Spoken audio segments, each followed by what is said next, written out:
विराजमान आदरणीय ब्रजेंद्र नंदन जी, आदरणीय वेद व्यास जी, आदरणीय साधु हृदय जी, आदरणीय ऋषि कुमार जी, आदरणीय अभय गौड़ जी और इस सभागार में उपस्थित सभी धर्म पिपासु बहनों और भाइयों, वैसे तो आज हम जब इस प्रांगण में एकत्र होते हैं और जहां भगवान कृष्ण का ऐसा भव्य मंदिर हो, तो मुझे ऐसा लगता है कि यह स्थान बोलने का नहीं, अनुभूति करने का होगा। परंतु फिर भी मुझे कुछ कहने को कहा गया, तो मैं उसी अनुभूति से ही प्रेरणा लेकर कुछ कहने का प्रयास करता हूं। इस बार की इस मंदिर की जन्माष्टमी अलग है, क्योंकि 25 वर्ष पूर्ण हुए हैं इस इस्कॉन मंदिर की स्थापना की। 1998 में यहां स्थापना हुई, तो बरबस मुझे याद आता है 1998 में एक और घटना हुई थी जो भारत के इतिहास में युगांतकारी परिवर्तन वाली थी। वो क्या थी? 1998 was the year in which India became a nuclear state. बहुत से लोग ये कहेंगे कि 1974 में भी भारत ने परमाणु विस्फोट किया था, परंतु जब अटल जी के नेतृत्व में 11 और 13 मई को किया था, दोनों में फंडामेंटल डिफरेंस है।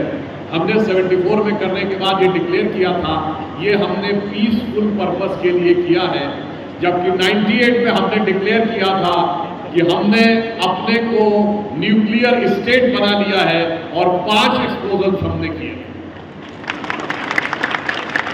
और मैं कह सकता हूं आज भारत की शक्ति का जो प्रभाव पूरे विश्व में नजर आ रहा है, कहीं न कहीं उसकी शुरुआत 25 वर्ष पूर्व जिस वर्ष में इस मंदिर की शुरुआत हुई, उसी वर्ष में भारत के उत्थान की शुरुआत हुई। और ये भी आप एक संयोग समझिए कि जब हम गीता की बात करते हैं, भगवान कृष्ण की बात करते हैं, तो परमाणु विस्फोट के साथ एक अलग प्रकार का संबंध भी स्थापित हो जाता है। क्योंकि आप सबको पता होगा कि आज की डेट में साइंटिफिक टेक्नोलॉजी में अगर कोई बहुत भारी भरकम चीज का नाम लेना हो तो अरे भाई एटम। इस एटम बम की दुनिया का जो पहला विस्फोट हुआ था, यानी जिस दिन एटम बम की खोज हुई 16 जुलाई 1945 को, जब अमेरिका में न्यू मैक्सिको में वो बम विस्फोट हुआ और एटम बम के जनक रॉबर्ट ओपेनहाइमर ने उस सफल परमाणु विस्फोट के बाद क्या बोला कि मुझे श्रीमद् भगवत गीता का वह श्लोक याद आता है जिसमें भगवान कृष्ण, उसने भगवान विष्णु शब्द प्रयोग किया था। भगवान विष्णु प्रिंसेस अर्जुन से कहते हैं, यदि संपूर्ण संसार का सृजन करता मैं हूं तो सहस्रों सूर्यों के रूप में संहार भी मैं ही। यानी परमाणु बम की शुरुआत की प्रेरणा। और ये कोई ऐसा नहीं कि ओपेनहाइमर ने ऐसे ही बोल दिया था एक बार। ओपेनहाइमर भगवत गीता से इतना प्रभावित था कि उसने 1933 में बाकायदा संस्कृत सीखनी शुरू की थी ताकि वो श्रीमद् भगवत गीता को यथारूप पढ़ सके। तो हम सोच सकते हैं कि हम जहां बैठे हैं, जिस हेतु से बैठे हैं और जिन विचारों से प्रेरणा लेके बैठे हैं, वो कितने प्रभावी और कितने गहरे अर्थ लेने वाले। मैं यह भी कहना चाहूंगा कि अभी दूसरा आप याद करिए, प्रधानमंत्री श्री नरेंद्र मोदी जी ने जब 2014 में पीएम बनने के बाद पहली बार गए अमेरिका की यात्रा पे, जब यूएन जनरल असेंबली के सेशन में, तो उन्होंने तत्कालीन अमेरिकी राष्ट्रपति को क्या भेंट किया? श्रीमद् भगवत गीता। ठीक है, किसी को अच्छा लगा हो ना अच्छा लगा हो, that is a different thing, परंतु आप ये समझिए कि जिस समय उन्होंने वो गीता भेंट की तो परवसी अमेरिकी राष्ट्रपति को यह भी याद दिलाया कि अमेरिका की शक्ति की शुरुआत भी जो 1945 में अमेरिका के एटॉमिक स्टेट बनने से हुई थी, उसमें भी कहीं न कहीं प्रेरणा यही गीता था। अब आप ये भी देखिए कि अभी वो ग्रीस की यात्रा पे गए तो वहां पर भी इस्कॉन के जो प्रमुख स्वामी थे, शायद उनका नाम स्वामी दयानिधि दास जी था, उनके साथ भी उन्होंने भेंट किया और वहां दर्शन किया। मैं दूसरी बात याद दिलाना चाहता हूं, आप सबको ध्यान होगा, यद्यपि यह बात मैं पहले भी कह चुका हूं, आज के समय में इस मंदिर के प्रांगण में प्रतिदिन हजारों लोगों को सहज रूप में प्रसाद दिया जाए, यानी जिसे हम सामान्य भाषा में कहते हैं कि भोजन सहज निःशुल्क मुफ्त में भोजन दिया जाए। परंतु आप याद करिए, आज की जिस सभ्यता में हम जी रहे हैं वहां हमें क्या पढ़ाया जाए? वेस्ट की सभ्यता में, किसी के ऊपर अपमान नहीं करना चाहता, परंतु ये सिद्धांत बताया जाता है कि वेस्ट की सोसाइटी ये कहती है there can never be a free lunch, वो सबकी हो रही है, and if there is a free lunch there has to be a poison in it। मगर मैं उनसे कहना चाहता हूं, यहां आके देखो और 70 देशों में फैले हुए इस्कॉन मंदिरों में जाके देखिए, there is always a free lunch। और वो फ्री लंच खाने के बाद जो आपको सेटिस्फैक्शन होता है, यानी जो आपको सुख का अनुभव होता है, वो पॉइजन की तरह नहीं, अमृत की तरह है। और ये कितना प्रमुख है, आप सभी को पता होगा कि आज विश्व में एक बड़ा परिवर्तन आया है कि एप्पल की फैक्ट्री चाइना के बाहर अब पहली बार किसी दूसरे देश में बनी है, तो भारत में कर्नाटक में बनी है।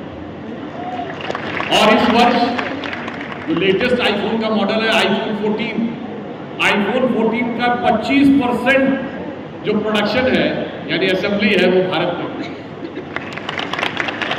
परंतु इससे हमें यह भी याद आता है कि एप्पल कंपनी के संस्थापक स्टीव जॉब्स ने कहा था कि मेरी जिंदगी में एक दौर ऐसा आया, और ये उन्होंने कोई सामान्य जगह नहीं कहा था, स्टैनफोर्ड यूनिवर्सिटी में अपने भाषण में जाके कहा था कि एक दौर मेरी जिंदगी में ऐसा आया कि मेरे पास खाने के लाले पड़ गए, मेरे पास इतने भी पैसे नहीं थे कि अगर मैं किराए का मकान लूं तो खाने के पैसे नहीं थे, खाने की व्यवस्था करूं तो किराए के कमरे के पैसे नहीं थे।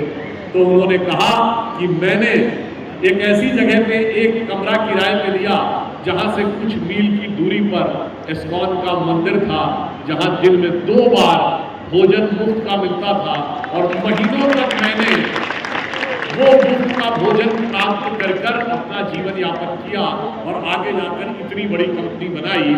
It means I would like to remind those people who want to give this principle that can never be a free lunch.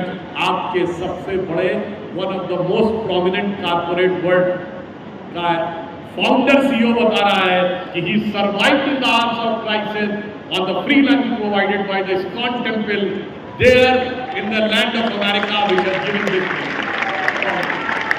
So I think there is a huge difference between our thought and their thought.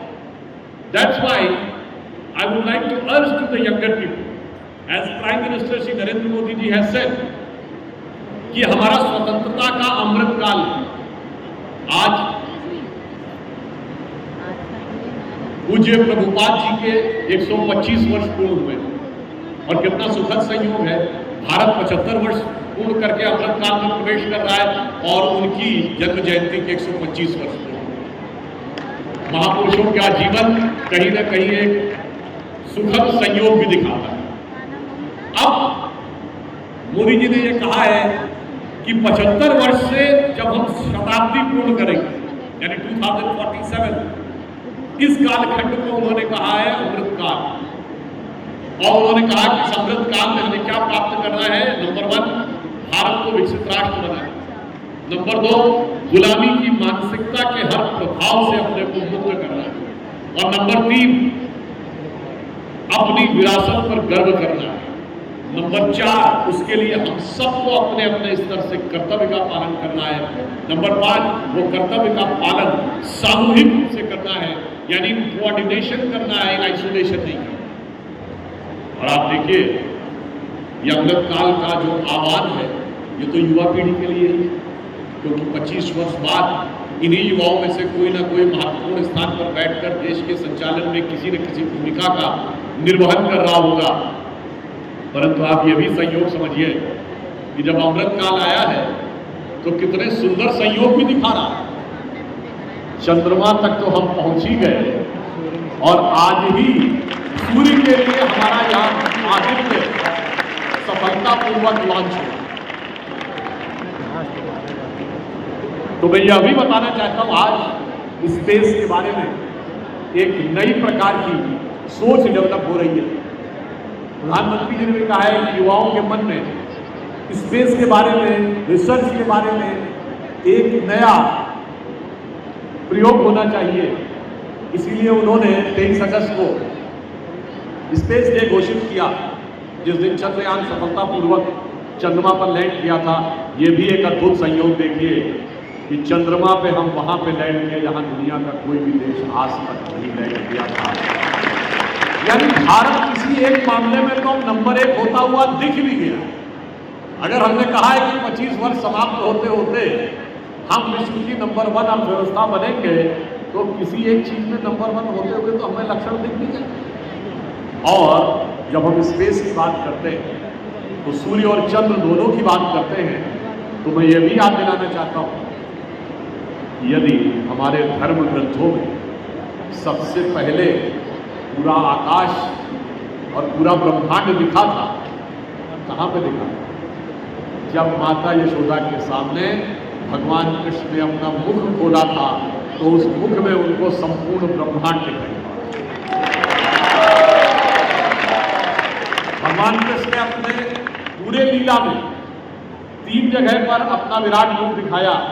एक माता यशोदा के सामने, दूसरा जब वो कौरवों की सभा में गए और दुर्योधन 5 गांव भी देने को तैयार नहीं था, तब उन्होंने विराट रूप दिखाया। और वो देखिए माता यशोदा के सामने वाक्य रूप दिखाया, यानी प्रेम से भी आप संपूर्ण ब्रह्मांड को देख सकते हैं। और जब दुर्योधन के सामने दिखाया तो ये दिखाया कि दंड देने के लिए विकराल स्वरूप में संपूर्ण ब्रह्मांड को दिखा सकता हूं। जो प्रसिद्ध पंक्ति है रामधारी सिंह दिनकर जी की रश्मिरथी में, जो उन्होंने कहा, त्रिभ हो तो दृश्य अखांड दे, मुझमें सारा ब्रह्मांड दे, नभवे ये कुंतल जाल देख, पक्के नीचे पाताल देख, गत और अनागत काल देख, मेरा स्वरूप विकराल देख। परंतु अहंकार के उन्होंने अर्जुन को दिखाया, यानी वो ज्ञान का संपूर्ण स्वरूप देने के बाद दिखाया। अर्थात भगवान ने दिखाया कि भक्ति से भी मैं सहज रूप में दिखता हूं, ज्ञान प्राप्त होने के बाद भी मैं दिखता हूं, और कई बार मैं विकराल रूप दिखा रहा होता हूं, परंतु सामने वाले को समझ में नहीं आता है और वो उसके उपरांत भी गलती करता चला जाता है। तो मैं यह कहना चाहता हूं कि भगवान कृष्ण ने अपने संपूर्ण जीवन में जो हमें संदेश दिया है गीता के माध्यम से और अपने जीवन के माध्यम से, वो एक बहुत गहरा संदेश है। हम सब कहते हैं कि अमृत तत्व की बात, तो सबसे बड़ा अमृत तत्व भगवान कृष्ण ने हमको दिया। क्या? गीता, जो उपनिषदों के संपूर्ण ज्ञान का अमृत रूपी सार है, जिसे भगवान कृष्ण ने हमको दिया, जिसके लिए वो प्रसिद्ध श्लोक कहा जाता है, सर्वोपनिषदों गावो दोग्धा गोपाल नंदना पार्थो वत्स सुधी भोक्ता गीता दुग्धाम ब्रह्मांड। यानी सर्व उपनिषद गाय है, भगवान कृष्ण उनको दूहने वाले ग्वाल वाले हैं, अर्जुन वत्स है, बछड़े हैं, और जो दूध अमृत रूपी निकल रहा है वो श्रीमद् भगवत गीता है। और आप सब संतजन या हम सब जो उसकी इच्छा करते हैं, ये उस अमृत रूपी दूध का पान करते हैं। परंतु इसमें अधिक महत्वपूर्ण बात क्या है? बछड़े की उपस्थिति, वत्स। हमारी सोच में जमीन आसमान का अंतर है दुनिया से। आपने जहां कहीं भी ये फोटो देखी होगी या अपने घर में मूर्ति देखी होगी, उसमें गाय के साथ बछड़ा जरूर है, गाय के साथ गौ माता के साथ वत्स जरूर है। क्यों? जो इस श्लोक में कहा गया कि वत्स के रूप में अर्जुन की जरूरत थी, जिनको माध्यम बनाकर वह दूध निकला है।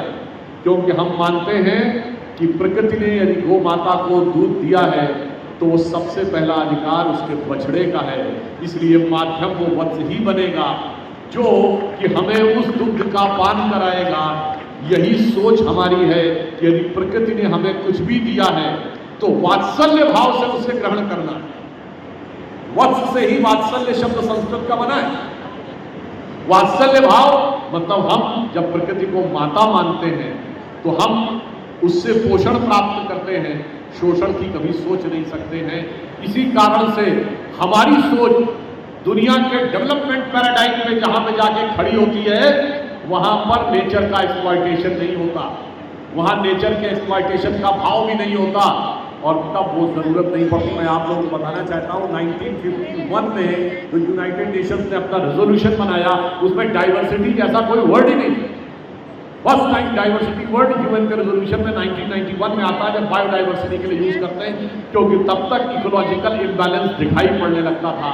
तो आप सबको याद होगा सबसे पहली समिट हुई है दुनिया में पर्यावरण संतुलन के लिए तो वो हुई थी 1992 रियो डी जेनेरो। अब 92 के रियो डी जेनेरो से लेके 97 के क्योटो प्रोटोकॉल से लेके 2009 के कोपेनहेगन से लेके 2016 के पेरिस से लेके अब COP20 और COP22 तक ग्लासगो के, अब आपको एहसास हो रहा है कि प्रकृति का संरक्षण करना चाहिए। हम तो गीता में पहले ही कह रहे हैं वत्स के भाव से प्रकृति का पोषण लोगे तो कभी यह समस्या नहीं आएगी। और मैं एक और बात आपसे कहना चाहता हूं, आज हमारा सूर्ययान गया है, हमारे धर्म संस्कृति में विज्ञान के सूत्र कैसे निहित हैं इस बात को समझने का प्रयास करना चाहिए। मैं सबसे कहूंगा अगर आप चाहें तो अभी भी चेक कर सकते हैं, सूर्य से धरती की दूरी जो 15 लाख कुछ मील है, उसको यदि आप सूर्य के डायमीटर से डिवाइड करें तो जानते हैं कितना आता है संख्या? 108। चंद्रमा से धरती की दूरी को चंद्रमा के डायमीटर से डिवाइड करें तो 108 आता है। सही कहीं आप देखेंगे 109 पॉइंट कुछ आ रहा होगा। इसका अर्थ क्या हुआ कि 108 is the galactic ratio of our solar system with the two major planets, एक सूर्य और एक चंद्र। चंद्र उपग्रह है पर व्यवहारिक रूप से वो इसलिए माना गया क्योंकि हमारे ग्रह को माना गया जो सूर्य और हमारे बीच की ऊर्जा को काटता हो। हमारी उनकी डेफिनेशन में डिफरेंस है, डिफरेंट थिंग। बट मैं कहना चाहता हूँ सूर्य मन का, सूर्य आत्मा का प्रतीक है, चंद्रमा मन का प्रतीक है।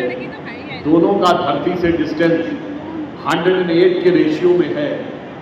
इसका मतलब अगर आपको आत्मा से मन का एकाकार करना हो तो माला कितनी बार जपनी होगी? 108 टाइम। और इस 108 का हमारे जीवन से क्या संबंध है? मैं प्योरली साइंटिफिक टर्म की बात करता हूं। जो अर्थ और धरती का डिस्टेंस है जिसका रेशियो 108 डायमीटर ऑफ सन है, अगर ये थोड़ा सा 10% दूर चला जाए तो इस धरती पे टेम्परेचर इतना गिर जाएगा कि जीवन नहीं रह सकता। 10% नजदीक आ जाए तो धरती पे टेम्परेचर इतना बढ़ जाएगा कि जीवन नहीं रह सकता। इसका मतलब जीवन का संतुलन वो 108 का रेशियो बता रहा है। चंद्रमा का क्या महत्व है? देखिए हमारी धरती पे जीवन एक और कारण से, अगर हमारी धरती एक्सिस में स्ट्रेट होती और वो घूमती रहती तो सूर्य की सारी किरणें सेंटर पे पड़ती, इक्वेटर पे। तो इक्वेटर पे तो एक्सेसिव टेम्परेचर हो जाता है और नॉर्थ और साउथ पोल पे एक्सेसिव नेगेटिव टेम्परेचर होता है, तो भी जीवन नहीं बदल सकता। परंतु ये 23.5 डिग्री पे झुकी हुई है, इसलिए आधे टाइम जाड़ा, आधे टाइम गर्मी, मौसम भी बदलता है और जीवन का चक्र भी चलता है। वो 23.5 डिग्री क्यों झुकी हुई है? Because of A ratio of the distance of चंद्रमा। उसकी वजह से 23 डिग्री पर टिल्ट है। चंद्रमा 10% दूर हो जाए तो ये 23.5 से सीधी हो जाएगी, फिर ऋतुएं नहीं बदलेंगी, मौसम नहीं बदलेगा, जीवन नहीं चलेगा। चंद्रमा थोड़ा 10% नजदीक हो जाए तो धरती और झुक जाएगी, फिर भी जीवन नहीं चलेगा। अर्थात हमारे धर्म का विज्ञान, आकाशीय विज्ञान हमें यह बताता है कि जो जो संख्याएं भी हमारे यहाँ निर्धारित की गई हैं वो किस गहराई के साथ, किस विज्ञान के विचार के साथ तय की गई है। इसीलिए मन और आत्मा का संयोग करने के लिए सहज स्वाभाविक रेशियो ये वही होना चाहिए जिसमें हमें जाप करने के लिए कहा है। और इसीलिए कभी आप में से बहुतों ने ध्यान दिया हो कि साल में 12 ही महीने क्यों? अगर एम्पेरिकल डिवीजन होता तो 10 महीने होने चाहिए थे ना। अगर आप जनरल किसी चीज को एक एम्पेरिकल ढंग से डिवाइड करते तो 10 महीने होने चाहिए थे, 12 क्यों?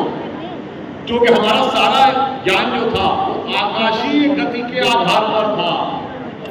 और जिस दरमियान धरती सूर्य का एक चक्कर काटती है उस समय में चंद्रमा धरती के 12 चक्कर काटता है, इसलिए 12 महीने एक साल में होते हैं। और जो हमारे मैथमेटिक्स के विद्यार्थी बैठे होंगे, मैं कहूंगा कि आप बड़े से बड़े मैथमेटिक्स के प्रोफेसर से पूछिएगा सर्किल में 360 डिग्री क्यों?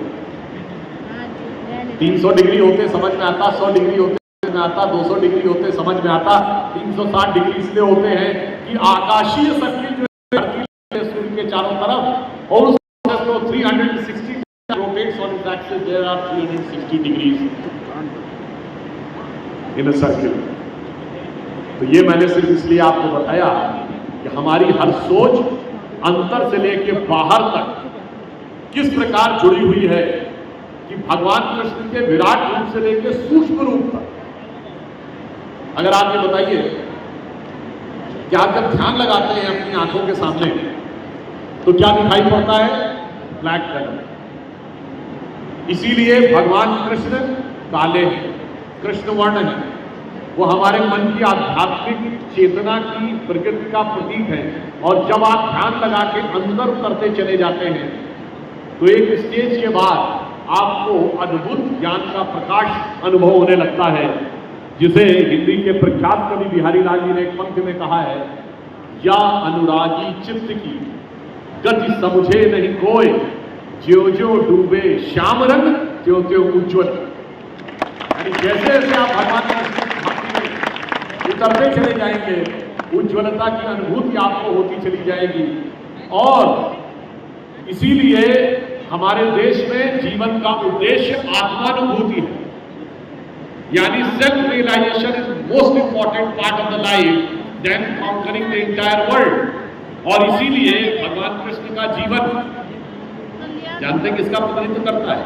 संपूर्ण वेदों के ज्ञान के सार का प्रतिनिधित्व करता है, जिसके लिए कृष्ण भक्ति के एक कवि ने लिखा है, जाहि अनादि अनंत अखंड अछेद अभेद सुवेद बाबा, शेष गणेश सुरेश दिनेश महेशो जाहि निरंतर ध्यावे। और पुनः कह रहा हूं, जाहि अनादि अनंत अखंड अछेद अभेद सुवेद बतावे, ताहि अहीर की छो हरियां छछिया बर छाछ पे नाच। और ये किसने लिखा है? सैयद इब्राहिम रसखान, भगवान कृष्ण के बहुत बड़े भक्त कवि जो मुस्लिम थे, माना जाता जिनका जन्म काबुल में हुआ था, उनकी समाधि वृंदावन में है। वो आकर भक्ति में ऐसे लीन हो गए कि उन्होंने ये कहा, और उनकी एक बड़ी प्रख्यात कविता है, आप सबने सुनी होगी, कि वो कहते मेरा अगला जन्म हो तो मैं कृष्ण भक्ति में ही रहना चाहता हूं। अगला जन्म मनुष्य के रूप में हो तो ग्वाल बालों के रूप में, अगर पशु के रूप में तो नंद बाबा की गायों के रूप में, पत्थर बनूं तो गोवर्धन पर्वत के ऊपर, और अगर पक्षी बनूं तो कदम के उस वृक्ष पर, कालिंदी यमुना जी के तट पर, जिसके नीचे कभी भगवान बंसी बजाएगा। तो रसखान कहते हैं, मानुष हो तो वही रसखान बसो ब्रज गोकुल गांव के गान, और जो पशु हो तो कहा बस मेरो धरो चरो नित नंद के ढेर पधारन, और पाहन हो तो वही गिर को जो धरो कर छत्र पुरंदर धारन, और जो खग हो तो बसेरो करो कहूं कालिंदी कूल कदम की डाल। आप सोचिए कितना बड़ा अंतर है। अभी मैंने पढ़ा था कि बहुत बड़े बड़े विदेश के लोग आपकी इस्कॉन की संस्था में आते हैं, भगवान कृष्ण की भक्ति में लीन होते हैं। मैंने रॉबर्ट ओपेनहाइमर से लेकर कईयों को उदाहरण दिए। महत्वपूर्ण बात क्या है आपको दुनिया में कोई दूसरा उदाहरण नहीं मिलेगा जहां उस धर्म संस्कृति को न मानने वाले व्यक्ति ने उस भगवान के प्रति इतनी श्रद्धा व्यक्त की हो। और उससे बड़ी बात यह है, उससे यह भी नहीं कहा गया हो तुम कन्वर्ट हो गए। ये हमारी ज्ञान की गहनता और विचारों की उदारता का प्रभाव है। मगर अफसोस की बात यह है, रसखान की जो मैंने पंक्ति बताई, आज की युवा पीढ़ी को कभी कभी भ्रम हो जाता है और वो पश्चिम से ज्यादा प्रभावित होने लगते हैं। तो इस पे मैंने एक पैरोडी सुनी थी बचपन में, जब मैं बच्चा था, क्लास 7 में, तो वो मुझे याद आता है कि शायद आज के लोग ये सोचने लगते हैं कि आज होते तो क्या सोचते हैं, कहते हैं मानुस हो तो वही कभी चोच बसु सिटी लंदन के किसी द्वार, और जो पशु हो तो बनू बुलडाग चढ़ू नित कार पे पूछ निकार। तो आज की ये विचार जो आने लगे, हमें उन विचारों से बचने का प्रयास करना चाहिए, उस दिशा में आगे बढ़ने का प्रयास करना चाहिए जो राष्ट्र को सही दिशा में ले जाए। और वो सारे के सारे विचार हमारे यहाँ, जैसे मैंने पहले भी एक बार कही, मैं बीटेक में पढ़ता था सेकेंड ईयर में, तो एक डिबेट थी, उस डिबेट का टॉपिक था Indian culture itself demarcates between men and women. तो उसमें रिबटलिंग पैनल भी था, यानी डिबेट के बाद आपसे क्वेश्चन आंसर भी हो। तो रिबटलिंग पैनल में एक लेडी ने क्वेश्चन किया कि what you have to say about more than 10,000 wifes of Bhagwan Krishna. I said it was not 10,000, it was 16,108। Then she said oh whatever the figure was, मैंने कहा answer lies in the figure. 16,108 Veda में ऋचाओं की संख्या है, भगवान कृष्ण परब्रह्म के प्रतीक है, और 16,108 गोपियों के साथ एक साथ रास का अर्थ है। वेद की किसी भी ऋचा को लेकर, जो मैंने बताया ना, ध्यान लगाकर गहराई में उतरेंगे, उसी ब्रह्म आनंद की अनुभूति होगी जो किसी दूसरी ऋचा के माध्यम से किसी दूसरे को भी वही ब्रह्म दिखेगा, और 16,108 में वही एक समान ब्रह्म दिखेगा। जो ऋचा भई गोपिका हरिशो। कई बार हमारे जब हम ध्यान लगाते हैं, तो कभी आपने ध्यान लगाने में देखा होगा, एक सेकंड के लिए आपका ध्यान फिक्स नहीं रहता होगा एक पॉइंट पर, कभी एक चीज में भागता, कभी दूसरी चीज में भागता। और आप ये भी देखेंगे कि आपके मन की सहज प्रवृत्ति निगेटिव है, डाउनवर्ड है। यानी अगर समाज का नियम का बंधन ना हो तो व्यक्ति चाहेगा मैं अपनी इच्छा की पूर्ति बलपूर्वक करूं, फोर्सिबली करूं। ये हमारी अधोगामी प्रवृत्ति, डाउनवर्ड टेंडेंसी। और हमारे मन की जो सहज धारा है वो डाउनवर्ड है। जब हम ध्यान लगाकर उसको नियंत्रित कर लेते हैं और उसे अपवर्ड कर लेते हैं, तो धारा का उल्टा क्या है? राधा। बस यही राधा कृष्ण का संबंध, यही राधा कृष्ण का वह अलौकिक प्रेम है जिसे लोग नहीं समझ पाते हैं। क्योंकि मैं फाइनली एक बात कहूं, हमारा ज्ञान इतना विशद और व्यापक है, मैं किसी के प्रति असम्मान नहीं व्यक्त करना चाहता, दूसरे लोगों के ज्ञान का आधार इतना छोटा है, जैसे दूसरी चौथी क्लास का व्यक्ति पीएचडी के किसी टॉपिक को डिकोड करने की कोशिश कर रहा हो, और उस प्रोसेस में उससे जो गलतियां होंगी वही हमारी धर्म संस्कृति और हमारे ईश्वर की लीला को समझने में अक्सर हो जाया करती हैं। इसलिए इन बातों को समझने की गहराई से आवश्यकता है। और मैं ये कहना चाहूंगा, आज अंत में भारत एक बड़े परिवर्तन की तरफ आगे बढ़ गया। आज हम विश्व की 5वीं बड़ी अर्थव्यवस्था बन गए, 4थे बड़े स्टॉक एक्सचेंज बन गए, 3रे बड़े ऑटोमोबाइल मैन्युफैक्चरर बन गए, 2रे बड़े मोबाइल हैंडसेट के मैन्युफैक्चरर बन गए, इंफ्रास्ट्रक्चर में इन्वेस्ट करने वाले नंबर 1 के कंट्री बन गए हैं, और चांद के दक्षिणी ध्रुव पर पहुंचने वाले पहले देश। अगर इतना बड़ा परिवर्तन आ गया है तो प्रधानमंत्री जी ने कहा है ना, यही समय है, सही समय। तो समझिए कैसे सही समय। कोई कहेगा ना कैसे मान लें भारत का समय आ गया है। अब मैं आपको बताता हूं, आप सभी प्रबुद्ध लोग हैं, पूरी दुनिया का ग्लोब देखिए। एक जमाने में जब भारत विश्व का पावर सेंटर था, we were the intellectual centre, military centre and economic centre of the world. 2500 साल पहले भारत का पतन शुरू हुआ, तो जब हमारा डाउनफॉल हुआ तो वर्ल्ड का पावर सेंटर कौन बना? Iran, Persia, king Darius of Persia. जब पर्शियन एम्पायर का डाउनफॉल हुआ तो मेसोपोटामियन एम्पायर यानी आज का इराक, जब इराक के एम्पायर मेसोपोटामियन एम्पायर का डाउनफॉल हुआ तो आज का टर्किश एम्पायर यानी आज का टर्की, और जब टर्किश एम्पायर का डाउनफॉल हुआ तो रोमन एम्पायर, आज का इटली। जब रोमन एम्पायर का डिक्लाइन हुआ तो पुर्तगाल और स्पेन का जमाना आया। अब you look at the pattern of shifting of the power centre of the world. जब पुर्तगाल स्पेन का डाउनफॉल हुआ तो ब्रिटेन और फ्रांस का जमाना आया। जब ब्रिटिश एम्पायर का डाउनफॉल हुआ तो अमेरिका का जमाना आया। अमेरिका में सबसे प्रॉस्परस क्या है? West Coast, San Francisco, Los Angeles belt. और उसके बाद अब आ जाइए पिछले 70-75 साल में, उसके बाद जमाना आया जापान में। अब आ जाइए पिछले 50-60 साल में, the tiny countries, the tiny tigers of Asia Pacific, Hong Kong, Taiwan, Singapore, Macau, इनका दुनिया में जलवा रहा। अब आ जाइए पिछले 20 साल में तो चाइना का जमाना दिखा। वैसे शायद आपको पता ही होगा चाइनीज इकोनॉमी में रिसेशन आना शुरू हो गया है। वहां की सबसे बड़ी रियल एस्टेट कंपनी एवरग्रांड भी नीचे आ गई है। तो अब अगला चरण कहां आने वाला है? भारत।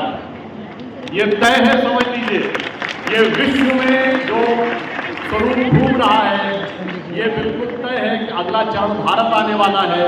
और जब भारत वह चरण बनेगा तो हम दुनिया को डोमिनेट करने के लिए नहीं बनेंगे। हम क्या कहते हैं? कृष्णम वंदे जगत गुरु।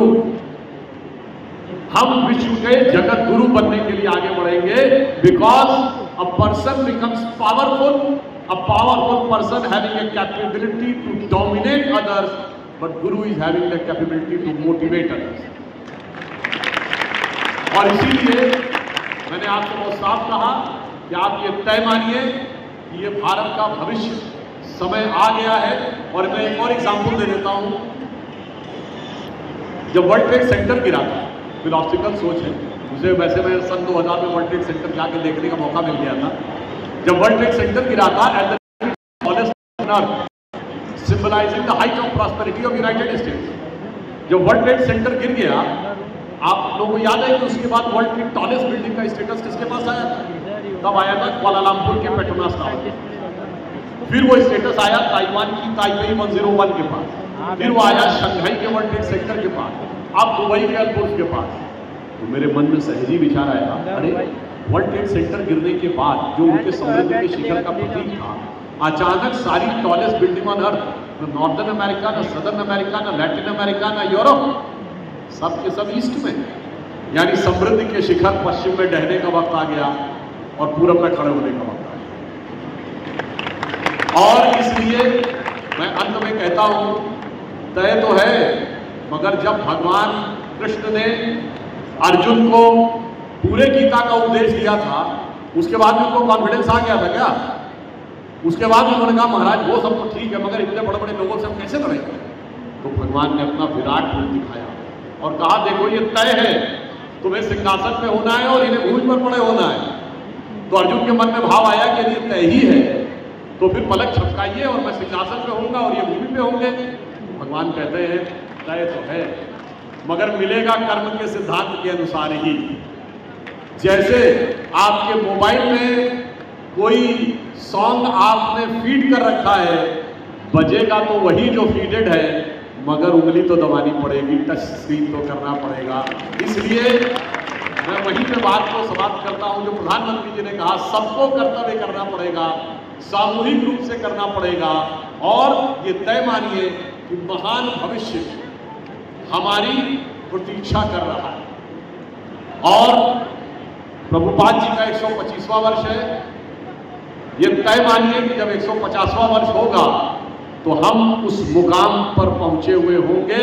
आज हम दुनिया के बिगेस्ट कंट्री तो बन गए in terms of population, but we are also the youngest country, we are also the oldest civilisation. उस समय हम रिचेस्ट भी होंगे, means we will be the richest and the biggest country of the world, the place at which we remain most of the time in the history. यानी इतिहास के निर्माण का वो समय आ गया है।